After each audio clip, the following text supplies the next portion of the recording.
hərdən belə bir şey olur ki, Allah məngəniyə salır. Yəni, bütün qapılar bağlanır, zahiri səbəblər gücdən düşür. Heç nəylə görürsən ki, vəziyyət həll eləmək mümkün deyil.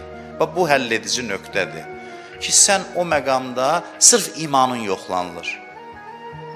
Musa Peyğəmbər necə qoşunla gəldi, çatdı çaya, bu yan çaydı, o yanda Firondu və salamda, heç nə yoxdur ortada. Baxırsan, hər şey səndən üst çevirib. Bəziləri qorxdu, Musa aram, dedi, narahat olmayın, Allah bizdəndir, dənizi yardı. Həyatda bu hadisələr olur, hadisələrin hər biri sənin əleyhivə cəryan edir. Görürsən ki, heç bir sağa sola addım ata bilmirsən, hər şey sənin əleyhivədir. Orada sən aram ola bilsən, ki, ilahi, sən varsan, məni görürsən. Bu məqamda Allahın nüsrəti köməyi gəlir. Bu halda insan olarsan. Təvəkkül